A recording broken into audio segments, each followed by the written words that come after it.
This is exactly the kind of story the mainstream feed tries to bury under an avalanche of celebrity gossip and manufactured outrage.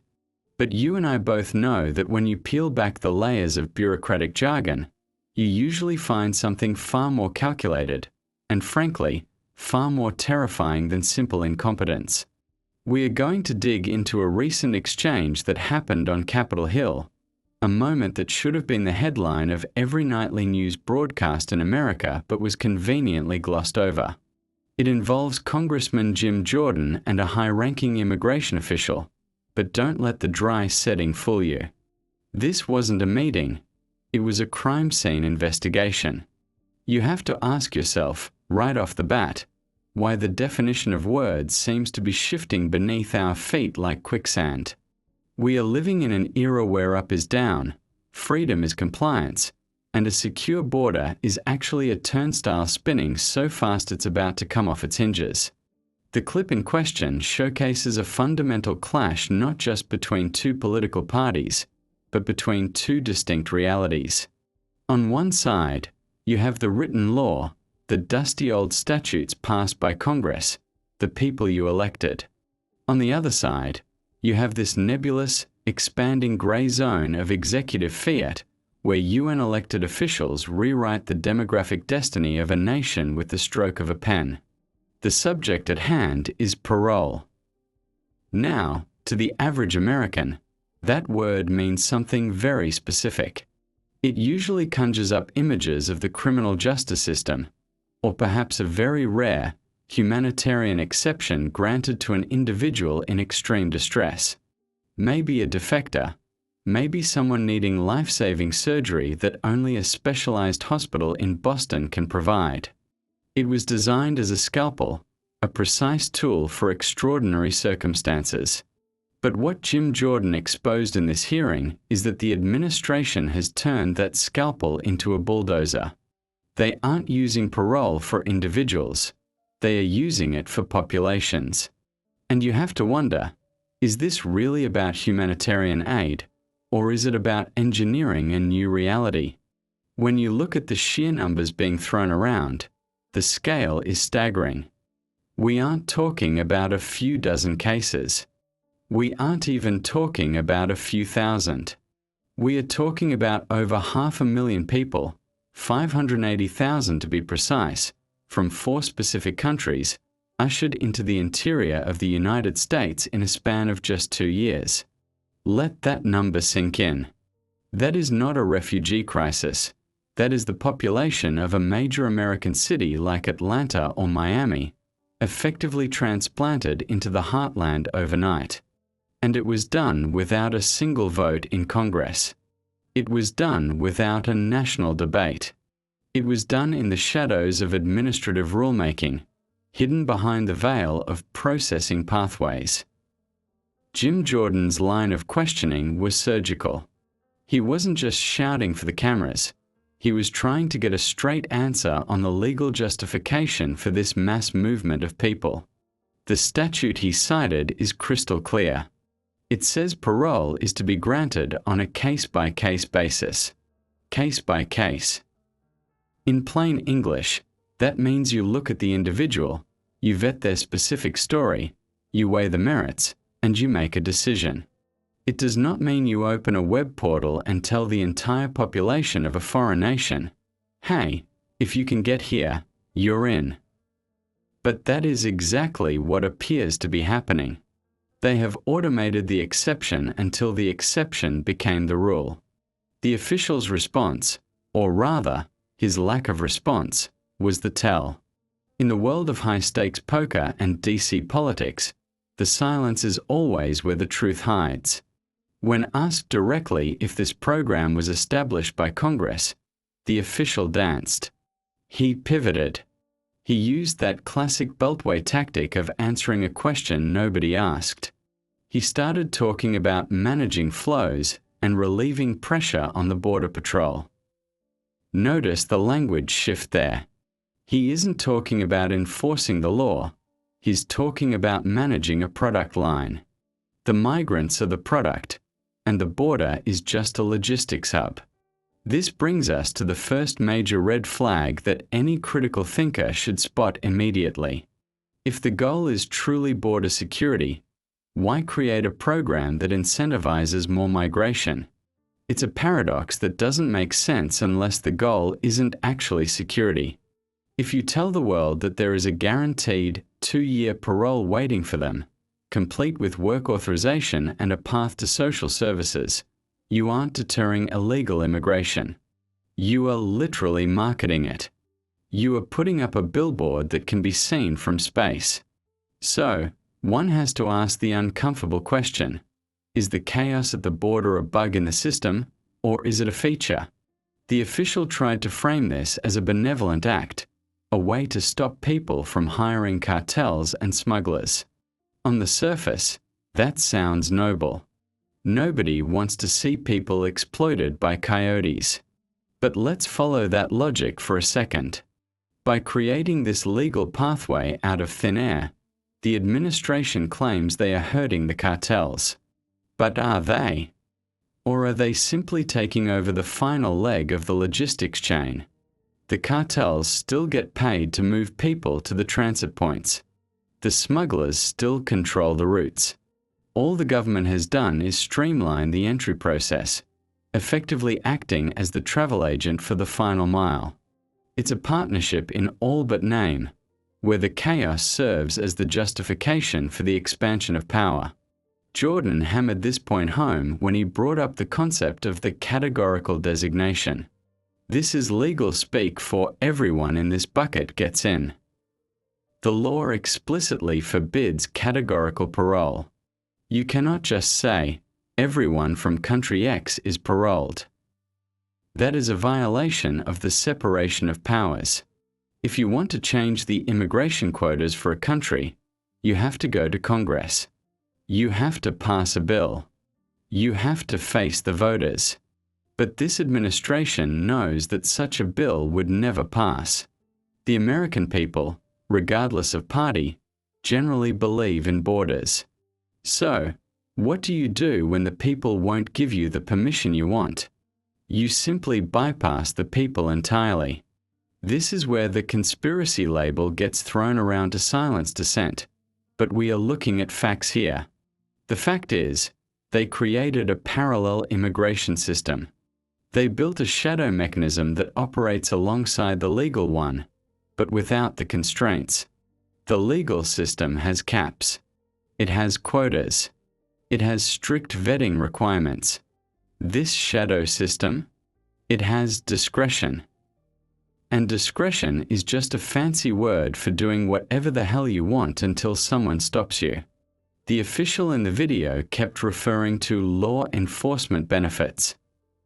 He claimed that by letting these 580,000 people in, they are somehow helping the Border Patrol.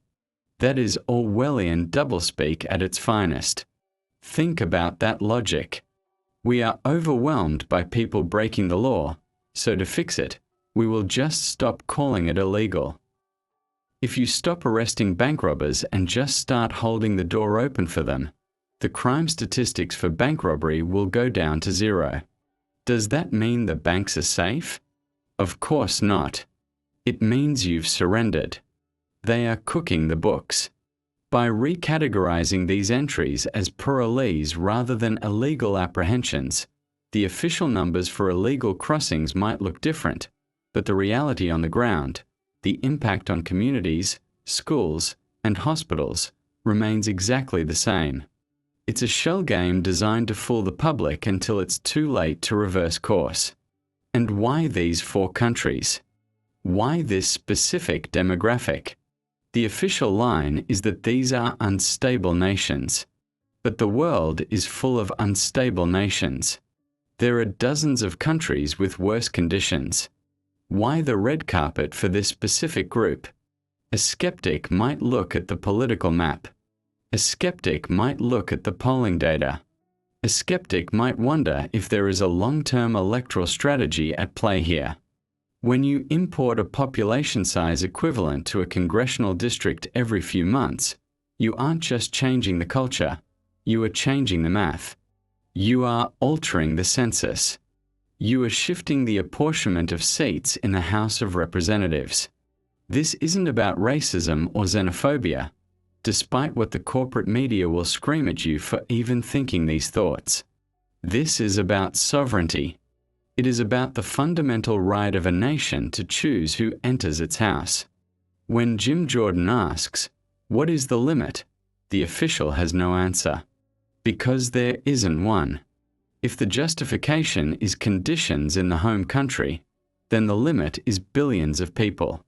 The logic they're using effectively dissolves the border as a physical and legal boundary and turns it into a mere suggestion, a speed bump on the road to a borderless global society.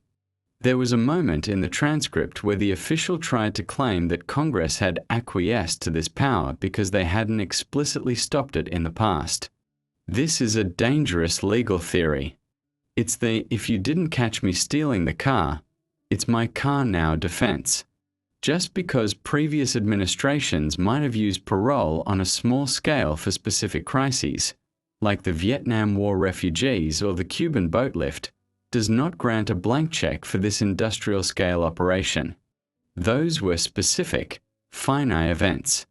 This is a continuous, rolling program with no end date and no cap. They are taking a loophole the size of a keyhole and driving a semi-truck through it. We also need to talk about the money. Always follow the money. Who benefits from this influx? Who benefits from a sudden surge of 580,000 people needing housing, food, legal counsel, and healthcare? The NGO industrial complex is booming. There are billions of tax dollars flowing into non-profit organizations that are contracted to process and settle these individuals. It's a massive transfer of wealth from the American taxpayer to a network of organizations that are often politically aligned with the very administration pushing these policies. It's a self-licking ice cream cone. They create the crisis, they pay their friends to manage the crisis, and then they ask for more money because the crisis is getting worse. Jim Jordan's frustration in the video is palpable, and it mirrors the frustration of millions of Americans who feel like they are being gaslit on a daily basis. He's trying to pin down a blob of mercury. Every time he asks a specific question about statutory authority, the official retreats into vague platitudes about humanitarian pathways. It's a strategy of exhaustion. They know that if they just keep talking in circles, eventually the time will run out, the cameras will turn off, and they can go back to their offices and approve another batch of applications. It is bureaucratic warfare. But here is the darkest part of this whole charade, the permanence of it. The program is called temporary parole. 2 years. That's the label on the tin. But does anyone, in their right mind, believe that in 2 years, the Department of Homeland Security is going to round up 580,000 people and send them home? Of course not. That is the great lie. Once you are in, you are in.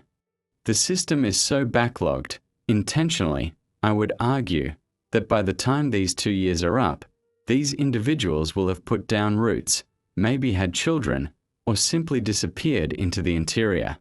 The temporary tag is just a sedative to keep the public from panicking. It's the spoonful of sugar that makes the medicine go down. We are watching a fundamental transformation of the social contract.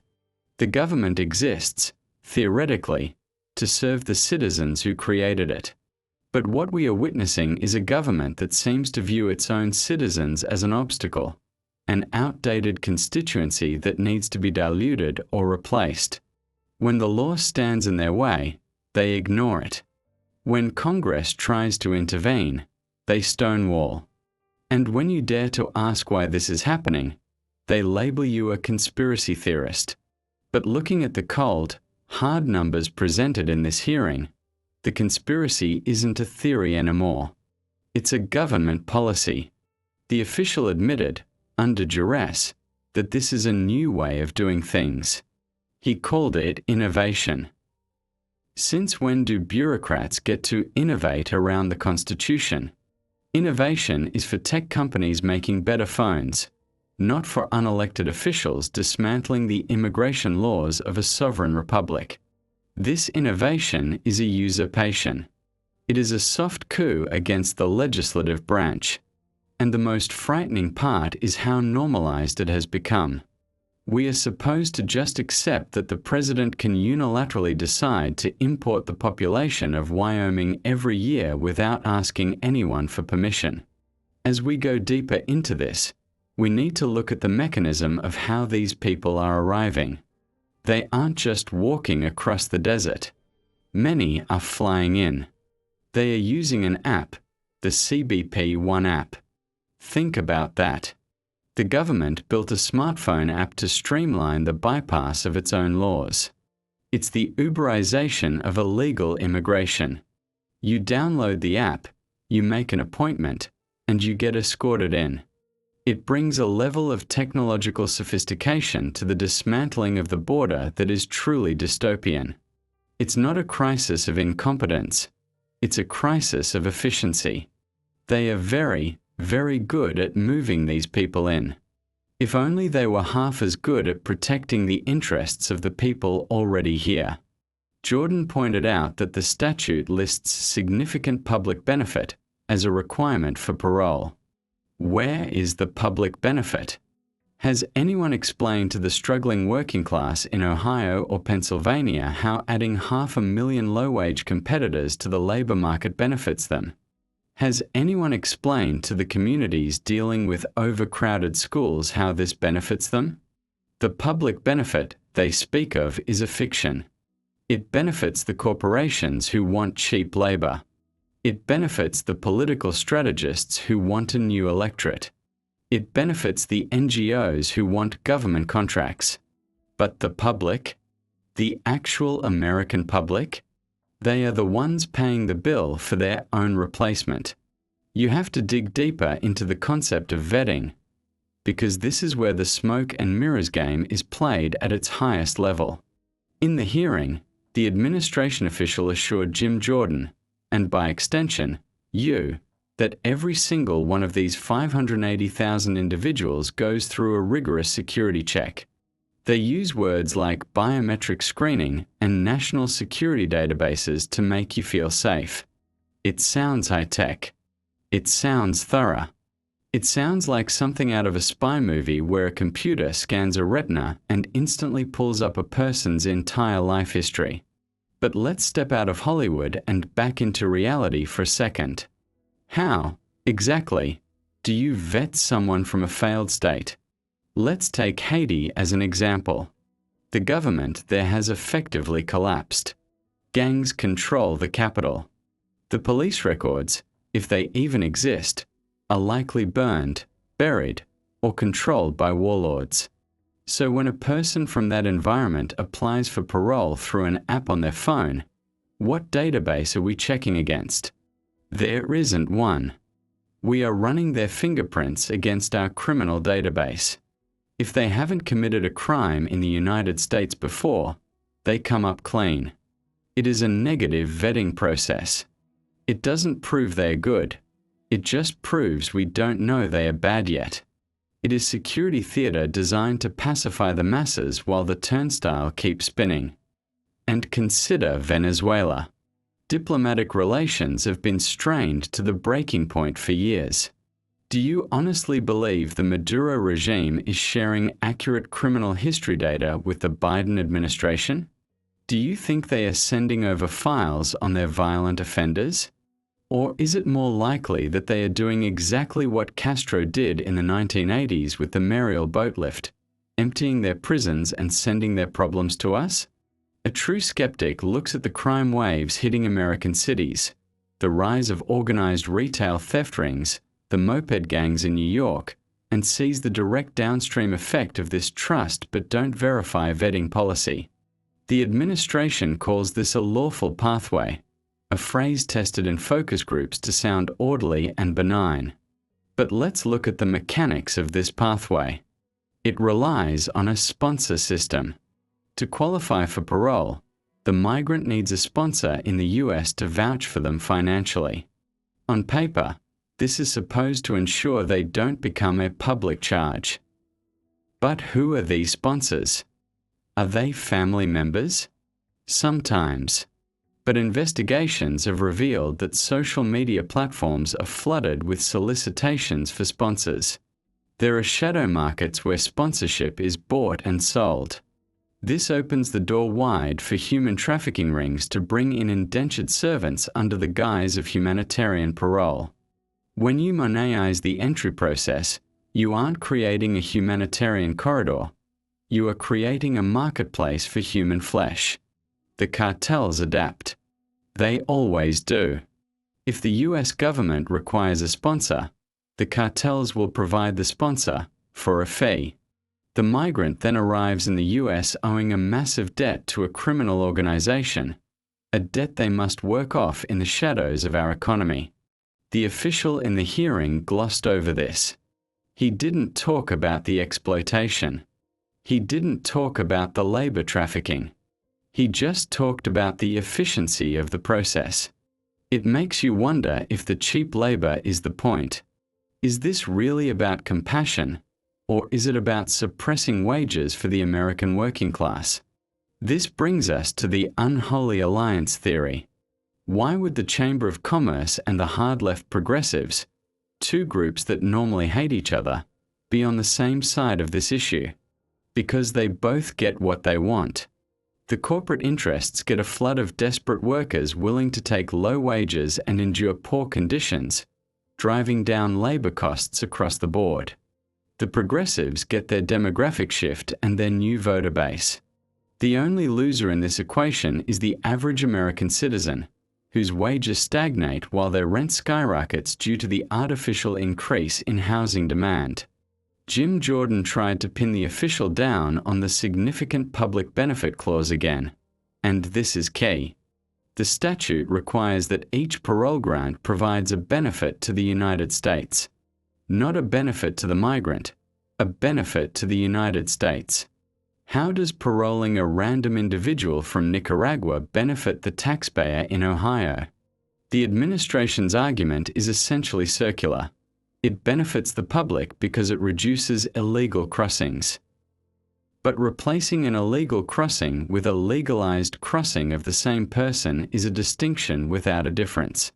The burden on the school district is the same. The wait time at the emergency room is the same. The strain on the power grid is the same.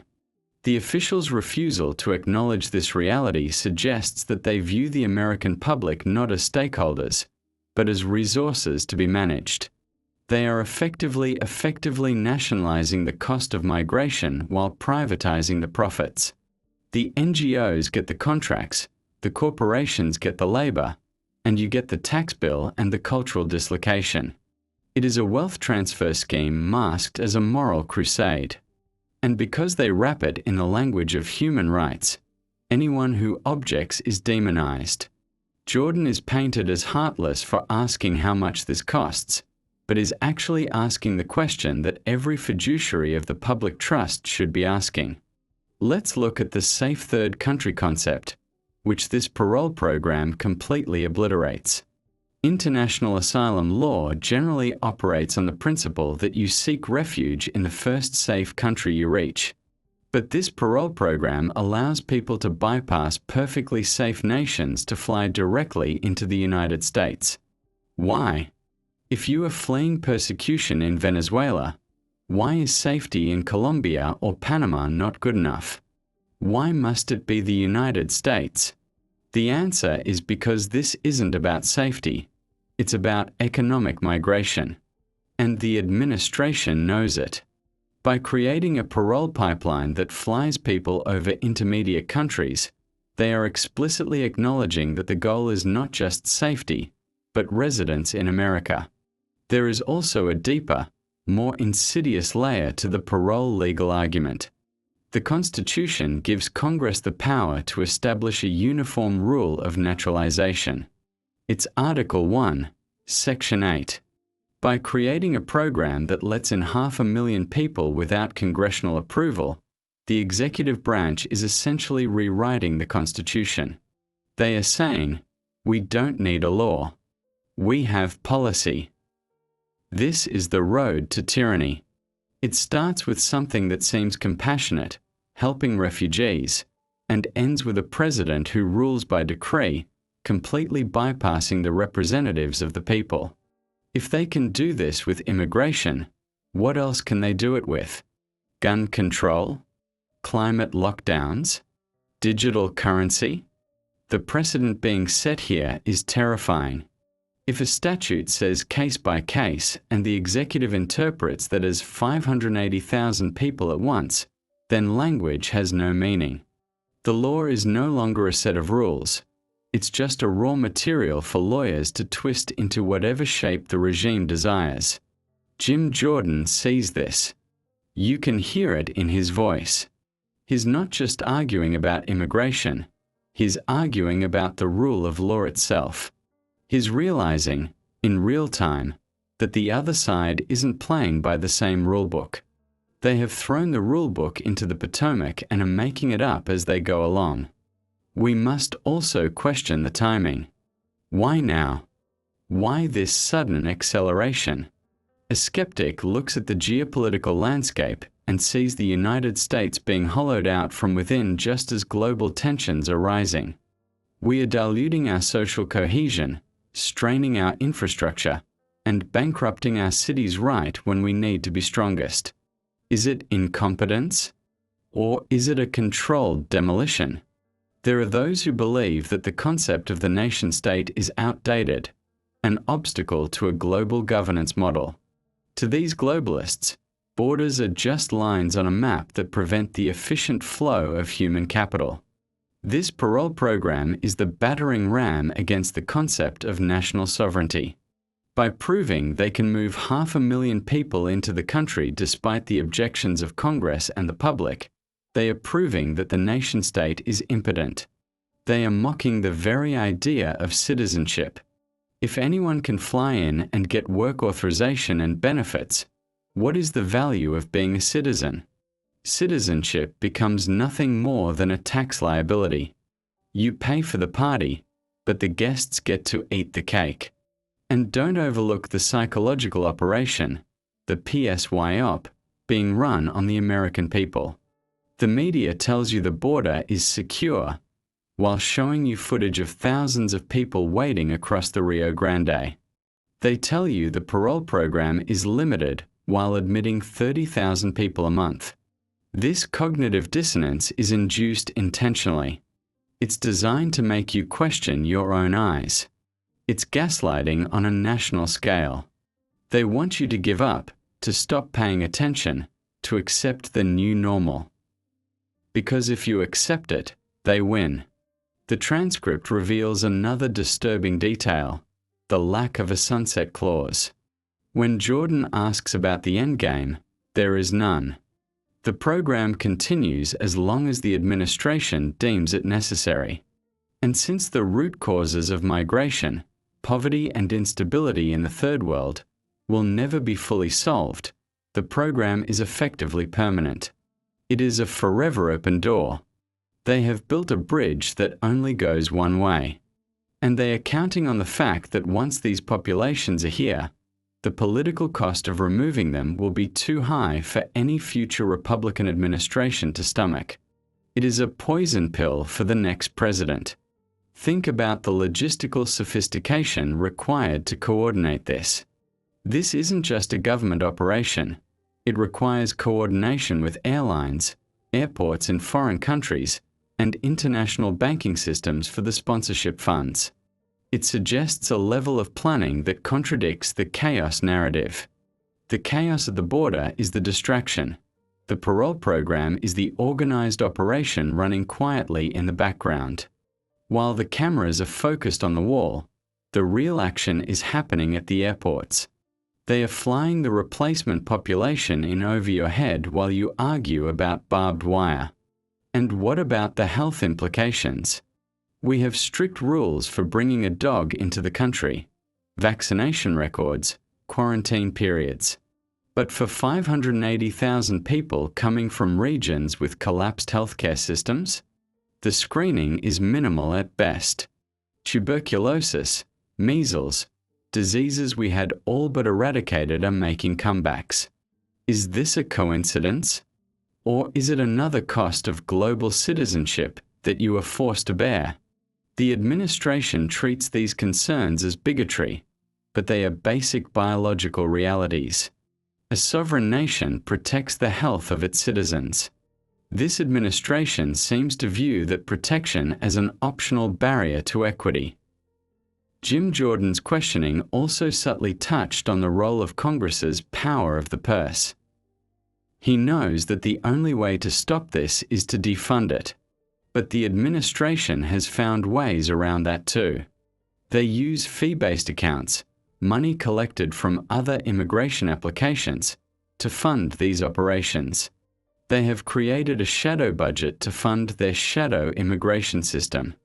It is a government within a government, operating with total autonomy.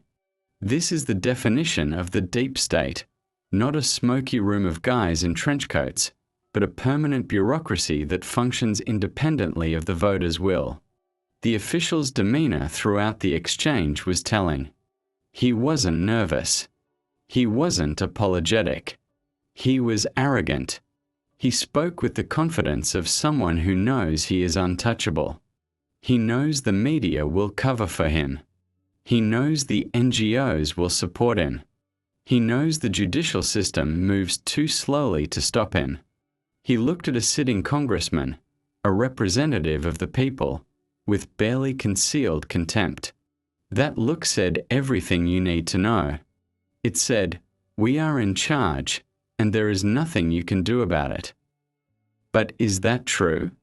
Is there really nothing to be done? Or is this exposure the first step in dismantling the machine? By putting these numbers on the record, Jordan has given us the ammunition.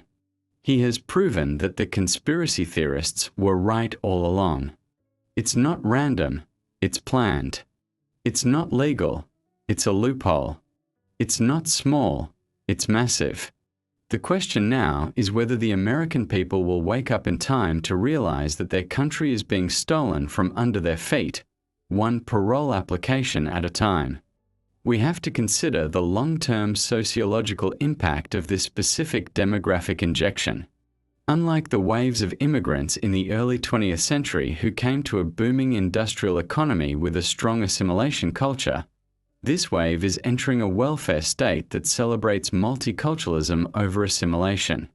They are being told, by the very NGOs receiving them, that America is a racist, colonialist power that owes them a living. We aren't just importing people, we are importing grievance. We are importing a client class that is being taught to resent the host population from day one. That is a recipe for civil strife, not a melting pot. As we peel back these layers, notice how the humanitarian narrative serves as a shield against all criticism. If you question the legality, you hate refugees. If you question the cost, you are stingy. If you question the disease risk, you are a xenophobe. It is a perfectly constructed rhetorical trap. But Jim Jordan didn't step into it. He stuck to the law. He stuck to the text, case by case. Those 3 words are the Achilles heel of this entire operation. They know they can't defend the program on the merits of the law, so they defend it on the merits of vibes and values. But feelings don't override statutes. At least, they shouldn't in a constitutional republic. Let's zoom in on the specific mechanism of how these people are physically entering the country, because the logistics reveal the intent. We are told these are flights. But who is paying for the tickets? Who is organizing the itineraries? You have to understand that moving 500,000 people is a logistical feat that rivals a military deployment. You don't just show up at an airport in Port-au-Prince or Caracas and hop on a Spirit Airlines flight to Miami. There is an infrastructure behind this. Skeptics have long pointed to the ghost flights, planes landing in the dead of night in interior airports, from Westchester, New York to Chattanooga, Tennessee. This parole program provides the legal cover for those flights. It legitimizes the clandestine movement of populations into the heart of the country. Why the interior? Why not keep them at the border for processing? Because the administration knows the optics of a border camp are bad. A crowded tent city in Texas looks like a crisis on the evening news. But if you take that same population and sprinkle them across 50 states, a few hundred here, 1,000 there, they disappear into the fabric of the nation. It is a strategy of dilution. They are hiding the crisis in your backyard, in your local school district, in your community center, relying on the fact that you are too polite or too afraid of being called a racist to say anything about it. It is a diaspora of deception. They are effectively solving the border crisis by erasing the border entirely and turning the whole country into a processing zone.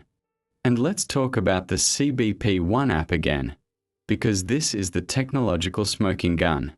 This app is the digital gateway to the dissolving of American sovereignty. Think about the audacity of it. We have people in Appalachia who can't get decent broadband internet, but we have a slick, government-funded smartphone app designed specifically to help foreign nationals bypass our immigration laws. It is the gamification of entry. It turns the solemn act of entering a sovereign nation into a Ticketmaster queue. You refresh the page, you grab your slot, and you win the prize: access to the American welfare state. The existence of this app proves premeditation. You don't build a complex software platform overnight. This was in the works. They knew the surge was coming because they were planning the surge. The app allows them to throttle the flow just enough to keep the headlines manageable, but wide enough to fundamentally alter the demographic landscape. It gives them a dial they can turn. If the polls look bad, they dial it down. If the news cycle moves on, they dial it up. It is automated, algorithmic population engineering. And the data from this app? Who owns it? Who secures it? We are handing over the keys to the kingdom via a downloadable interface. Now, we have to address the census scam. This is the part that makes the political strategists in DC salivate. Under current federal policy, the Census Bureau counts everyone residing in the country, regardless of legal status, for the purpose of reapportionment. That means these 580,000 parolees and the millions of other illegal entrants are being counted to determine how many seats a state gets in Congress and how many electoral college votes it gets for the presidency. Connect the dots. Blue states like California and New York are bleeding population. Taxpayers are fleeing to Florida and Texas. Under normal circumstances, these blue states should lose seats in Congress. Their political power should shrink. But if you backfill those departing citizens with hundreds of thousands of parolees and illegal immigrants, you artificially inflate the population numbers. You keep the seats. You keep the power. You effectively nullify the votes of American citizens by diluting their representation with non-citizens. This isn't just an immigration policy. It is a voter fraud scheme operating at the constitutional level. It is a way to rig the House of Representatives for the next decade without casting a single fake ballot. Jim Jordan knows this. The Republicans know this. That is why the fight is so vicious. They aren't just fighting about who walks across a bridge. They are fighting about who holds the gavel in Washington for the next 20 years. The official in the hearing plays dumb. He talks about humanitarian needs. But look at where these populations are being settled. Are they going to deep red rural counties? Or are they being clustered in swing districts and urban centers where their numbers can bolster the census count? A skeptic doesn't believe in coincidences when power is on the line. Furthermore, consider the insult this program delivers to legal immigrants. Think about the Indian engineer waiting 10 years for a green card.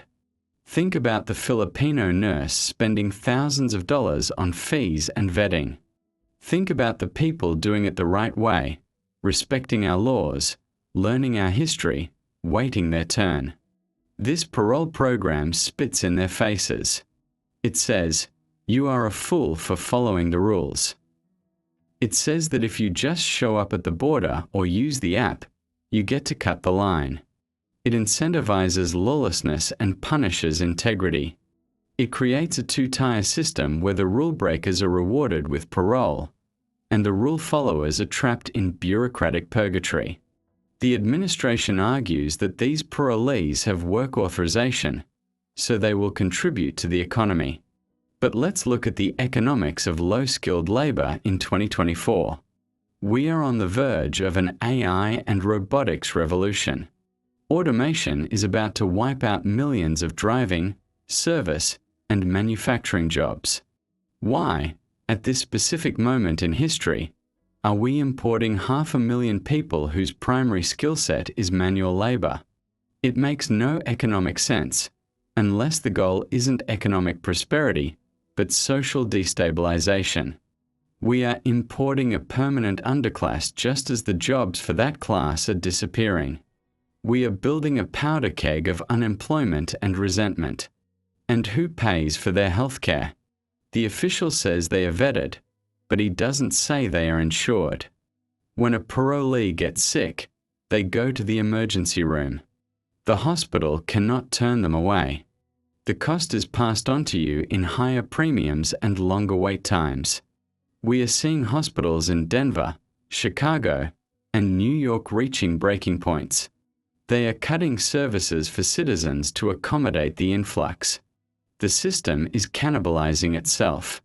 We are stripping resources from our own veterans, our own homeless, our own mentally ill, to service a population that has no legal right to be here. It is a betrayal of the social contract so profound it borders on treason. There is also the question of reciprocity. In international relations, everything is usually a trade. If we take 580,000 people from these 4 countries, what are these countries doing for us? Are they taking back their criminal deportees? Are they lowering tariffs? Are they cooperating on drug interdiction? There is no evidence of any quid pro quo. We are giving everything and getting nothing. It suggests that the US government is negotiating from a position of weakness, or worse, that they aren't negotiating at all, but rather taking orders. Who is really calling the shots here? Is it the UN? Is it the World Economic Forum? Is it the cartels? It certainly isn't the American voter. The parole definition has been stretched so thin it is transparent. In the hearing, the official tries to rely on the 1952 Immigration and Nationality Act. But the authors of that act in 1952 could never have imagined a world of jet travel and smartphones. They intended parole for a shipwrecked sailor or a witness in a mafia trial. To use that 1952 law to justify a 2024 mass migration event is legal necromancy. They are reanimating a dead interpretation of the law to kill the living spirit of the law. It is a cynical exploitation of a loophole that Congress has failed to close. And why has Congress failed to close it? Because the Uni Party loves it. While Jim Jordan fights the good fight, look at how many Republicans are quietly okay with this. Look at the donors. The agriculture lobby, the construction lobby, the hospitality lobby, they all want the cheap labor.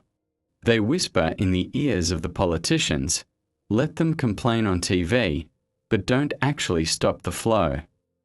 It is theater. Jordan is the protagonist in a play where the ending might already be written. The establishment relies on the fact that you have a short attention span. They rely on the next crisis, a war, a pandemic, a scandal, to distract you from the fact that the border is being erased. Let's go back to the identity scrub. When these people arrive, we often have no way of knowing their true identities. In many of these countries, you can buy a new identity for $50. A new name, a new birth date, a clean record. We are letting in ghosts. We have no idea who is walking the streets of our cities. Are they former secret police? Are they cartel enforcers? Are they terrorists waiting for a signal? The skeptic perspective forces us to ask the darkest questions because the government refuses to provide the light. We are playing Russian roulette with national security, and there are 580,000 chambers in the gun. The psychological impact on the nation cannot be overstated. A nation is defined by its shared culture, history, and language. When you introduce such a massive volume of people so quickly, assimilation is impossible. Instead of integration, you get balkanization. You get enclaves where American law and custom do not apply. You get a fractured society where trust erodes. High-trust societies are prosperous and safe. Low-trust societies are chaotic and poor. We are importing low-trust dynamics into a high-trust system. The result will be the collapse of the very things that made America desirable in the first place. Jim Jordan's interrogation highlights the arrogance of the administrative state. The official isn't afraid of Jordan because he answers to a higher power, the bureaucracy itself. Presidents come and go. Congressmen get voted out. But the bureaucrats? They are forever. They are the permanent government. They view the elected representatives as temporary nuisances. This hearing was a glimpse into the true power structure of Washington. The man in the suit answering the questions isn't the servant. He believes he is the master. He is part of a managerial class that believes they know better than the rubes in flyover country. What happens when the 2 years are up? This is the million-dollar question. The parole is for 2 years. Does anyone believe that in 2026, ICE is going to knock on 580,000 doors? It's a logistical impossibility. They know it. We know it. The 2 years is just a waiting period until they can find another loophole to make them permanent. Maybe it will be temporary protected status, TPS. Maybe it will be a mass amnesty bill buried inside a budget reconciliation package. The goal is to get them on American soil. Once they are here, possession is 9/10 of the law. The legal battle is over the moment the landing gear touches the runway. We must also look at the NGO industrial complex mentioned earlier with more scrutiny. These organizations, Catholic Charities, Lutheran Immigration and Refugee Service, and others, have become effectively arms of the federal government. They receive billions in grants. Their CEOs make massive salaries. They have a financial incentive to keep the flow of migrants coming. If the border closed tomorrow, their business model would collapse. They are war profiteers, but the war is against our own sovereignty. They wrap themselves in the cross and the flag of compassion, but at the end of the day, it is a business. And business is booming. The official in the video kept pivoting to regional processing centers in Colombia and Guatemala. This is another shell game. They claim they are processing people there to stop them from coming to the border. But if the result is that they just fly them to the US anyway, what difference does it make? It's just offshoring the paperwork. It's making the invasion more orderly, not stopping it. They are outsourcing the destruction of the border to foreign nations, paying them to act as waiting rooms for the United States. Finally, consider the silence of the environmentalists. For years, we heard that overpopulation was destroying the planet. We heard about carbon footprints. Yet, when we add millions of people to the highest consumption society on Earth, the environmental lobby is silent.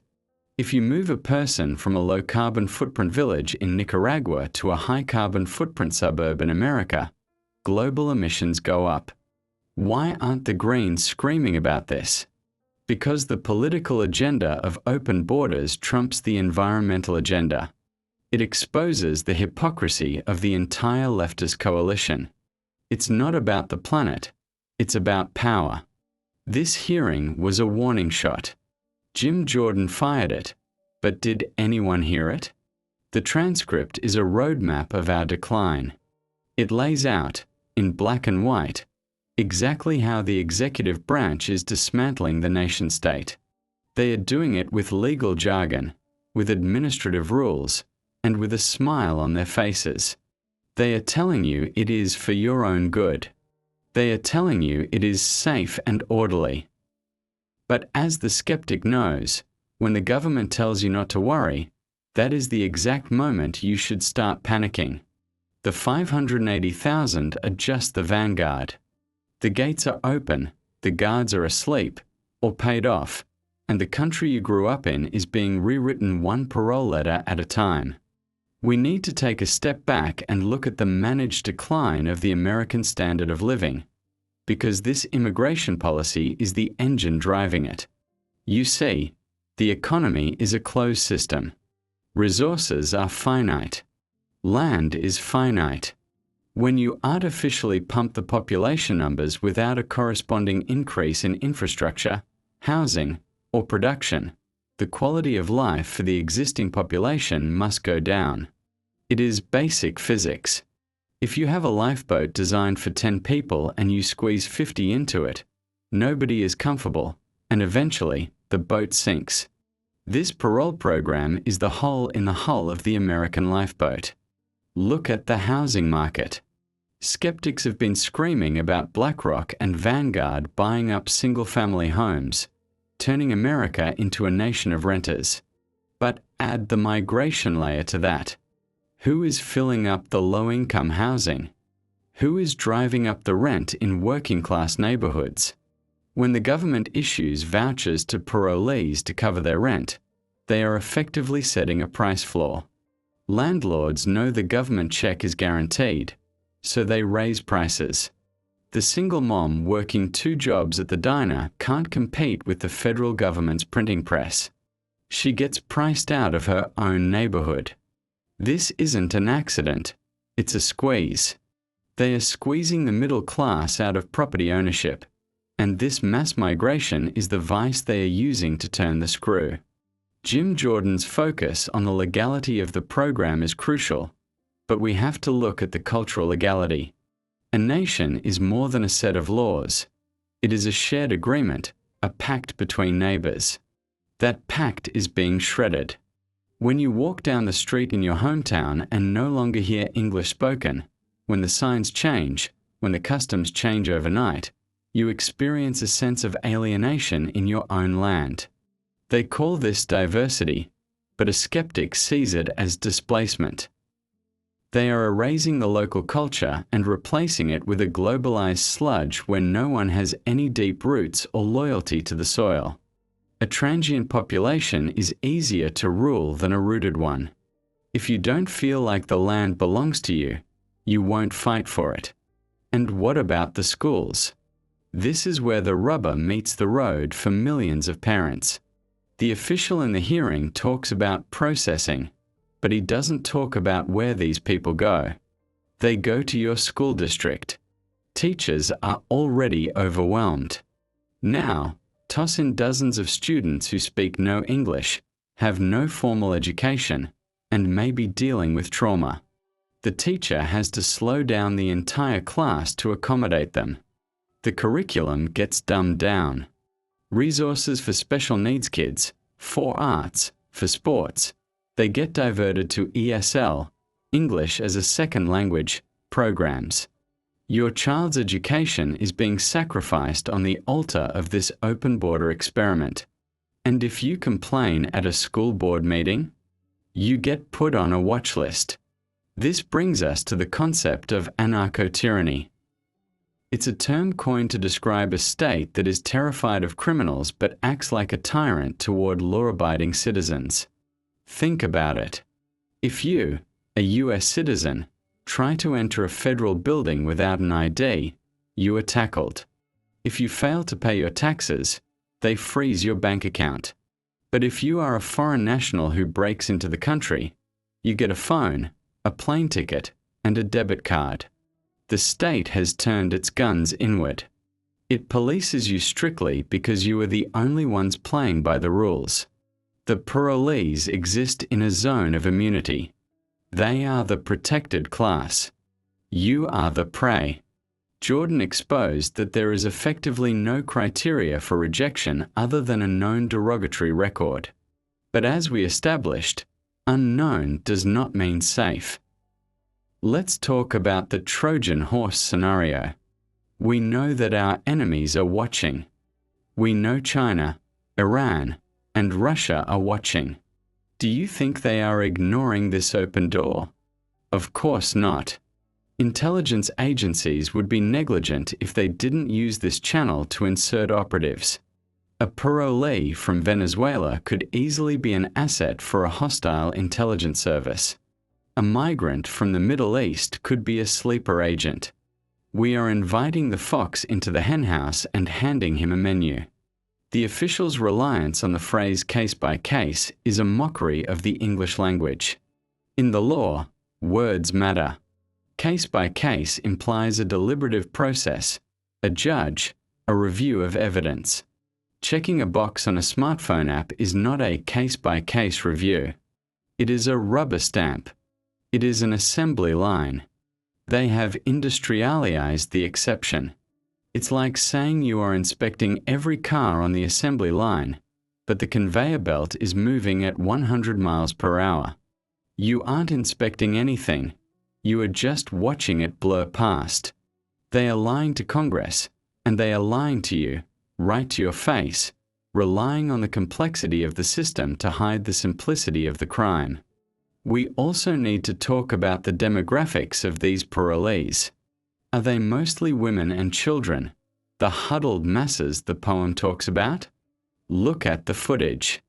Look at the data leaks. A vast number are military-age males.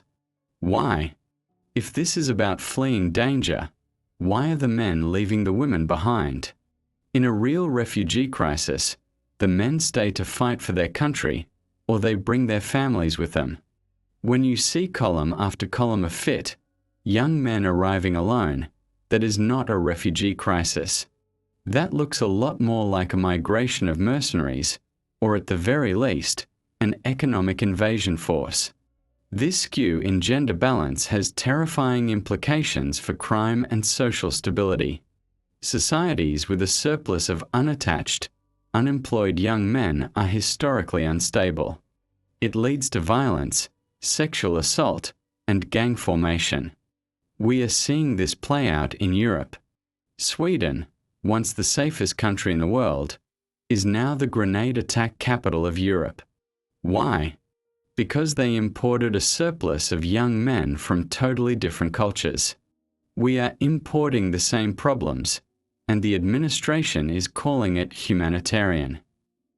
There is nothing humanitarian about importing instability. The financial cost is another rabbit hole.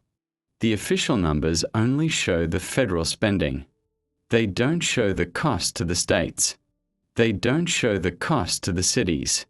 When New York City cuts its police budget or library hours to pay for migrant housing, that is a cost of this program. But it's hidden. It's off the federal books. They are downloading the cost of their ideology onto your local property taxes. You are paying for your own replacement, literally. Every time your local tax bill goes up, ask yourself, how much of this is going to service a population that never contributed a dime to the system? And let's not forget the remittance economy. A huge portion of the money these parolees earn, often paid under the table, tax-free, is sent back to their home countries. It bleeds out of the American economy. It doesn't circulate here. It doesn't support local businesses. It goes to Western Union and disappears south of the border. We are acting as the ATM for the Western Hemisphere. We are draining our own economic vitality to prop up failed states abroad. And the government encourages it because it keeps those foreign governments stable enough to prevent total collapse, which is a band-aid solution that bleeds the American worker dry. Jim Jordan's frustration is the frustration of a man watching a slow-motion car crash. He asks, "What did the law say?" The official answers with what the policy is. They have completely divorced policy from law. This is the hallmark of a post-constitutional era. We are ruled by memos, not statutes.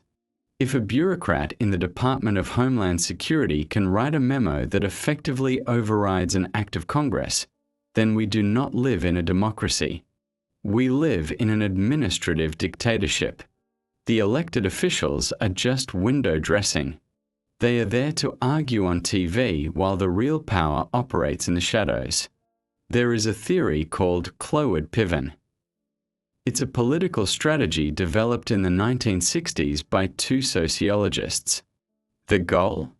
To overload the public welfare system to the point of collapse, thereby forcing the government to implement a guaranteed basic income and a socialist redistribution of wealth. Look at what is happening. The shelters are full. The hospitals are full. The schools are full. The system is groaning under the weight. Is this incompetence? Or is it the clowed pivot strategy in action? If you wanted to destroy capitalism and replace it with a state-controlled economy, this is exactly how you would do it. You break the system on purpose so you can save it with socialism. The media's role in this is complicity through silence. Notice how they frame the story. If they cover it at all, it's a human interest story about a poor family seeking the American dream. They never interview the family whose wages were undercut. They never interview the parent whose kid was bullied by a gang of migrants in school. They curate the narrative to manipulate your emotions. They weaponize your empathy against your own self-interest. They want you to feel guilty for having a border. But a border isn't an act of hate. It's an act of love for the people inside it. You lock your doors at night not because you hate the people outside, but because you love the people inside. This administration has taken the doors off the hinges. What is the endgame? Where does this lead in 10 years? If you continue to import millions of people who have no understanding of the Constitution, no tradition of liberty, and a habit of relying on the state for everything, you will fundamentally change the character of the nation. You will create a voting bloc that will consistently vote for bigger government, more handouts, and less freedom. That is the long game. It is a permanent power grab. They are importing a new electorate because the old one was getting too difficult to control. The skeptic sees this not as a drift, but as a steer. They are steering the ship of state onto the rocks. Jim Jordan represents the last line of defense, the legislative oversight. But oversight without teeth is just theater. Unless Congress moves to impeach, to defund, to arrest these officials for violating their oaths, this hearing is just sound and fury signifying nothing. And the official knows it. That's why he's so calm. He knows the Republicans don't have the nerve to shut down the government to stop this. He knows they will eventually fold. It's a game of chicken, and the side with the open borders agenda is driving a tank while the opposition is riding a bicycle. We have to consider the sovereignty is a virus mindset of the global elite. To the people meeting in Davos, national borders are inefficiencies. They want a seamless global labor market. They want to be able to move human capital like they move shipping containers. This Parole program is a pilot project for that world. It is a test of how much a population will tolerate before they revolt. So far, the answer is, they will tolerate a lot. They will grumble, they will post on social media, but they won't take to the streets. The elites are banking on your passivity. The program also creates a massive shadow population that is vulnerable to exploitation. We mentioned the cartels, but what about corporate exploitation? A parolee whose status is temporary is a compliant worker. They won't unionize. They won't complain about safety violations. They will work for peanuts because peanuts here are better than nothing back home. This undermines a century of labor rights struggles. The union should be marching on Washington, but the leadership is so tied to the Democratic Party that they stay silent while their members get sold out. It is a betrayal of the American worker by the very institutions meant to protect them. Also, look at the health aspect again. We are seeing a resurgence of bed bugs in major cities, measles outbreaks, strange respiratory viruses. Is it connected? The media will call you crazy for asking. But when you move populations from areas with low sanitation standards to high-density cities without proper quarantine, biological reality asserts itself. We are decivilizing our cities. We are allowing the conditions of the third world to take root in the first world. And once those roots take hold, they are very hard to pull out. The parole excuse is particularly insidious because it bypasses the safe third country agreements. We spent years negotiating with Mexico and Central American countries to keep migrants there while their claims were processed. This administration threw that leverage away. By flying people directly in, they are telling our partners in the region, "Don't worry about stopping them. We'll take them all." It destabilizes the entire hemisphere.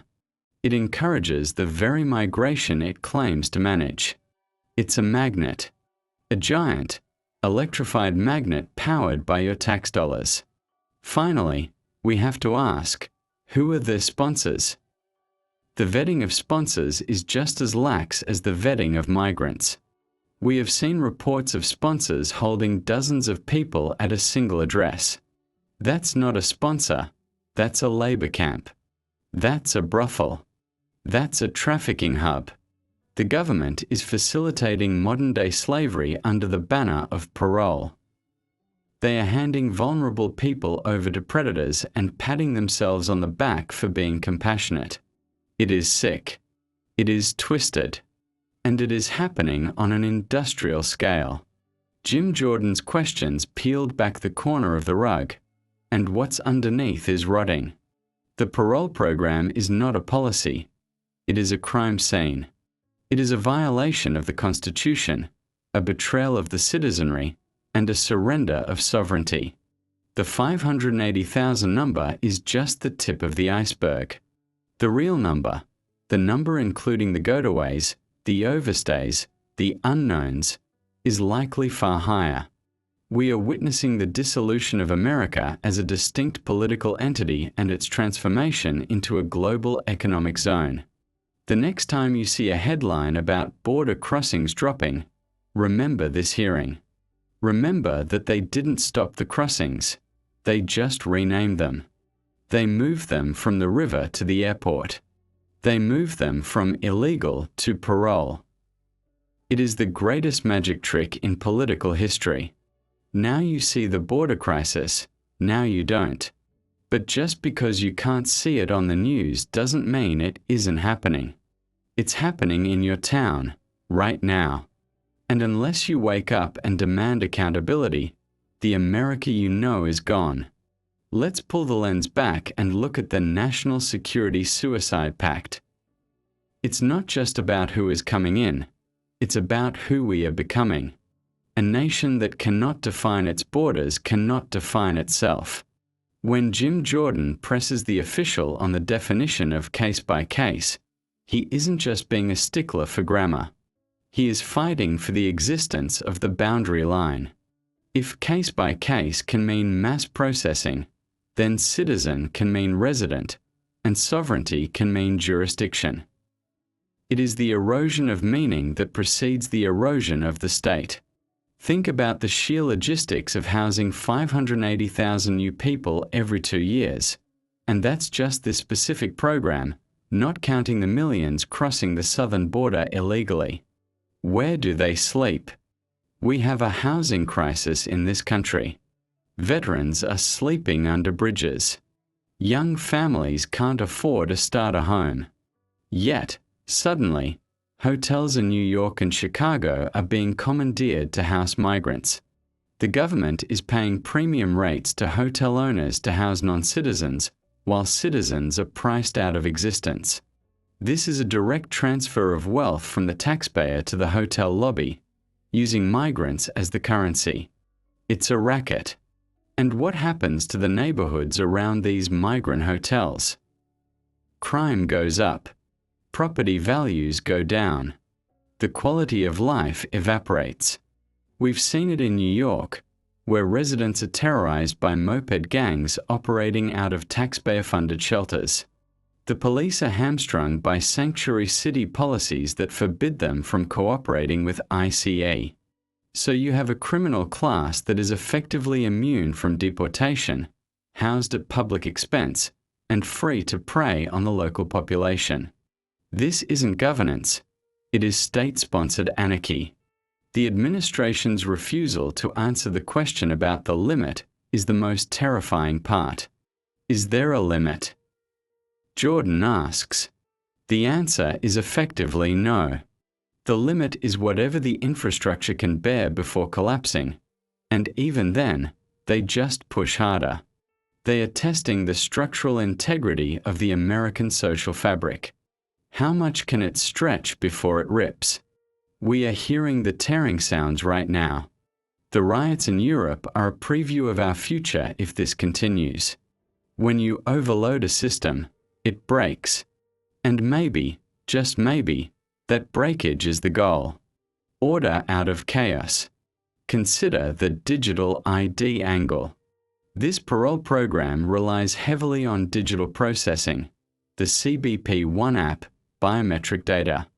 This is the testing ground for a national digital ID system.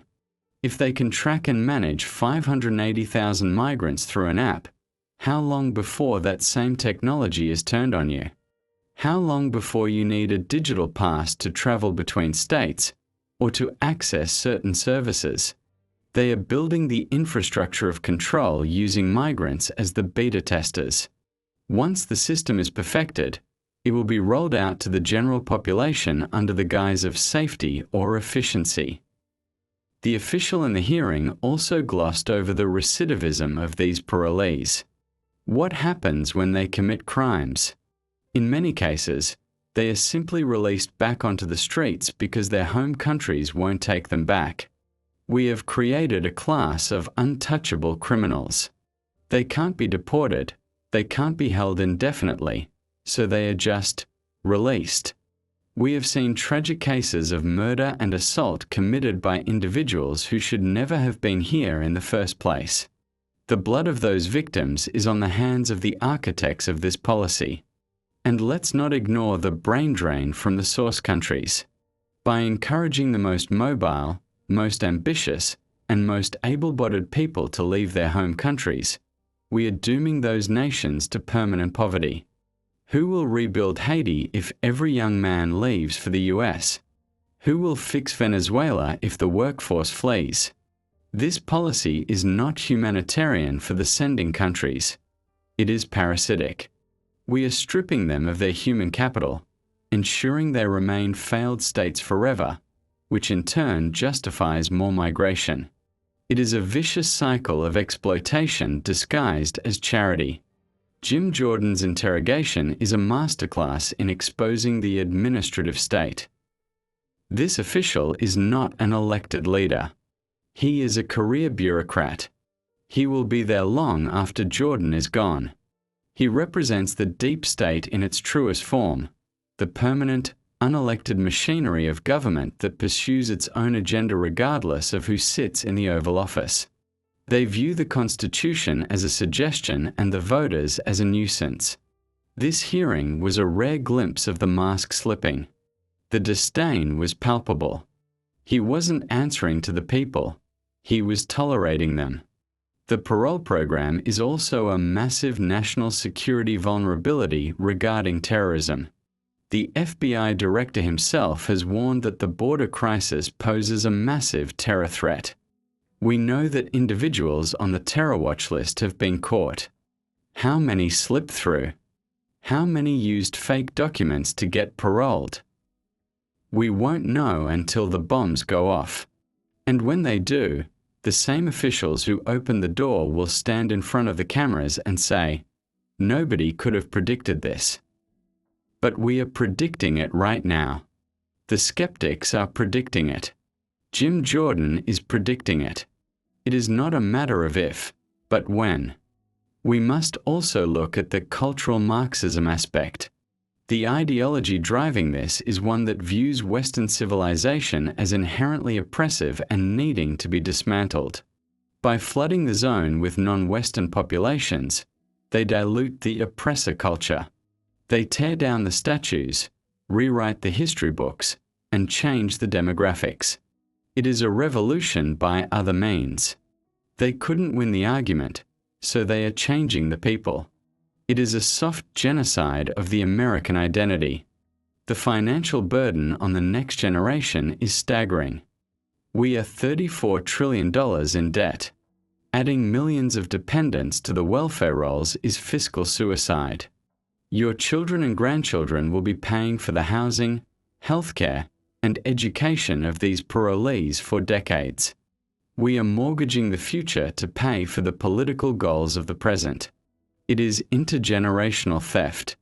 In conclusion, what Jim Jordan exposed in that hearing room was not just a policy dispute. It was a crime in progress. The parole program is an illegal, unconstitutional, and dangerous scheme to fundamentally transform the United States of America. It is a betrayal of the social contract. It is a surrender of sovereignty. And it is being done right under our noses, hidden behind bureaucratic jargon and humanitarian platitudes. The 580,000 are here. The precedent is set. The border is dissolved. Unless the American people demand a hard stop, not just a pause, but a complete reversal and deportation, the nation we know will cease to exist. We are watching the sunset of the Republic and the dawn of the Globalist Empire. The question is, will you go quietly into that good night, or will you rage against the dying of the light? The choice is yours, but the time is running out.